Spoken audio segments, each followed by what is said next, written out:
जय श्री राम। आओ जानते हैं आज की कौन से ऐसे व्रत हैं जिनके उद्यापन नहीं किए जाते। याद रखना कि कुछ व्रत ऐसे होते हैं जिनका कभी भी उद्यापन नहीं किया जा सकता है।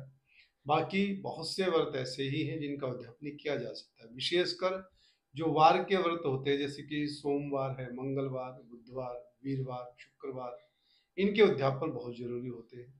जैसे कि संतोषी माता का व्रत आप करते हैं, वैभव लक्ष्मी का व्रत आप करते हैं, इन सब के उद्यापन जरूर करने चाहिए। एकादशी का व्रत है, उसका भी उद्यापन किया जाता है, लेकिन एकादशी के व्रत के बाद, उद्यापन के बाद पुनः फिर एकादशी का व्रत अपने सामर्थ्य अनुसार कर लेना चाहिए। एकादशी का व्रत सबसे अलग व्रत होता है कि इसमें अन्न नहीं खाना चाहिए। एकादशी के दिन पाप का वास अन्न में बताया गया है, इसलिए अन्न ही खाना है। और आपके शरीर में सामर्थ्य नहीं है व्रत करने का तो अन्न तो कोशिश करें फिर भी ना खाएं। अन्य पदार्थ का सेवन कर सकते हैं, सात्विक पदार्थ का। और फिर भी बहुत ज्यादा ऐसा है बार बार दवाई इत्यादि लेते हैं तो फिर आप भगवान का ध्यान करके और मंत्र जाप इत्यादि उसकी जगह पर कर दीजिएगा और सूक्ष्म भोजन कीजिएगा। लेकिन फिर भी एकादशी को नहीं खाना चाहिए, ऐसा हमारे शास्त्र कहते हैं। अब बात करते हैं कि कौन से ऐसे व्रत हैं जिनका उद्यापन नहीं किया जाता है। सबसे पहले करवा चौथ, जिसका कभी भी उद्यापन नहीं होता है। दूसरा, नवरात्रे, कभी उद्यापन नहीं करना चाहिए। महाशिवरात्रि का व्रत कभी उद्यापन नहीं होता है। रामनवमी और दुर्गाष्टमी, ये ऐसे व्रत हैं जिनका उद्यापन नहीं किया जाता। कहीं कहीं कृष्णाष्टमी के बारे में भी लेख है कि उद्यापन नहीं किया जाता, लेकिन बहुत से प्रांत में कृष्णाष्टमी का व्रत और उद्यापन किया जाता है। ये उद्यापन के व्रत इसलिए नहीं है क्योंकि ये त्योहारों में आ जाते हैं, विशेष पर्व माने जाते हैं, तो त्योहार का कभी उद्यापन नहीं होता है। ध्यान रखिएगा। तो इन व्रतों के कभी उद्यापन नहीं करने हैं। सामर्थ्य ना हो तो भगवान का नाम जप कीजिए। और वैसे भी नाम जप तो प्रतिदिन करना चाहिए हमको।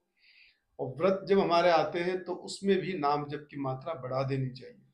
व्रत का मतलब भूखा मरना, केवल भूखा मरना ही नहीं होता है।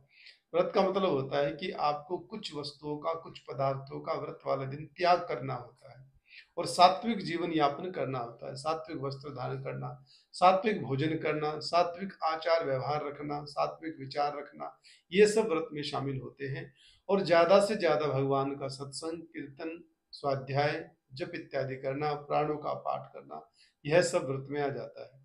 अब लोग बहुत से व्रत करते हैं, सारा दिन टीवी देखते हैं, फोन चलाते हैं, या फिर टाइम पास करते हैं कि फटाफट संध्या हो जाए, सायकाल हो जाए, सूर्यास्त हो जाए, हम भोजन करें या फिर फलाहार लें। ऐसा नहीं करना है। ऐसे तो फिर ना ही करो तो बढ़िया है। व्रत का मतलब मैंने आपको बताया कि अपने आप को सात्विक रखना है एक दिन के लिए। और फिर आदत बनाए कि प्रतिदिन हमारा जीवन सतोगुण के साथ में ही व्यतीत हो। व्रत हमें बहुत कुछ सिखाते हैं। वैज्ञानिक तौर पे देखा जाए तो हमारा शरीर आराम करता है इस दिन, हमारा हमारी पाचन क्रिया सही रहती है और हमें बड़ा हल्का हल्का भी महसूस होता है और स्वास्थ्य हमारा ठीक रहता है व्रत करने से। तो इसलिए व्रत के बारे में थोड़ा विचार करें और जीवन में व्रत जरूर अपनाने चाहिए। व्रत करने से एक और विधान है कि हमारे किए कर्म के पापों की निवृत्ति होती है व्रत करने से। व्रत करने से जो भूख लगती है, जो शरीर में थोड़ा बहुत कष्ट होता है, तो इससे हमारे पापों की निवृत्ति हो जाती है। मन को, विचारों को शुद्ध रखना चाहिए, सात्विक रखना चाहिए। आचार व्यवहार, दूसरों से कैसे बोलना है, कैसी बात करनी है, ये सब हमारा सात्विक होना चाहिए। किसी की निंदा, चुगली इत्यादि नहीं करनी चाहिए, किसी में कमी नहीं निकालनी चाहिए, क्योंकि कमी निकालना बड़ा आसान होता है। दूसरों के गुणों की चर्चा करनी चाहिए और अपने अवगुण की चर्चा करनी चाहिए। विचार करना चाहिए कि मेरे में ये अवगुण है, इनको मैं समाप्त कर दूं। जबकि हम करते बड़ा उल्टा है कि दूसरों के अवगुणों की चर्चा करते हैं और अपने गुणों का बखान करते हैं। तो इससे तो फिर देखिए पाप बढ़ेगा और पुण्य घटेगा। और दूसरों के गुणों की चर्चा करोगे, भगवान के गुणों की चर्चा करोगे, भगवान के मंत्रों का जप करोगे, भगवान के नाम का जप करेंगे, भगवान के पुराणों का पाठ करेंगे, तो आपके पापों की निवृत्ति होगी और पुण्य की वृद्धि हो जाएगी।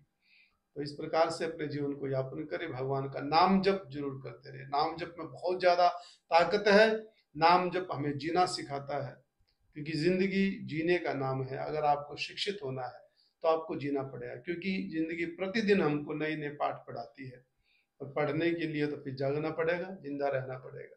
तो जब तक आपका जीवन धरातल पर है तब तक खूब भगवान का नाम जप करो। अच्छा बोलो, अच्छा सुनो, अच्छा देखो, अच्छा करो, सब अच्छा अच्छा करोगे, फिर सब अच्छा हो जाएगा। क्योंकि अच्छा करने से पहले अच्छा सोचना होगा, विचार करना होगा, फिर अच्छा ही करोगे, फिर सब कुछ अच्छा ही हो जाएगा। आशा करूंगा कि आपको आज का वीडियो अच्छा लगा होगा, और यह वीडियो के विशेष विषय है कि कौन से व्रतों का हमें उद्यापन नहीं करना चाहिए। और जल्दी ही एक नए वीडियो के साथ में आपसे मुलाकात होगी। तब तक के लिए जय श्री राम, जय श्री कृष्णा, जय भारत।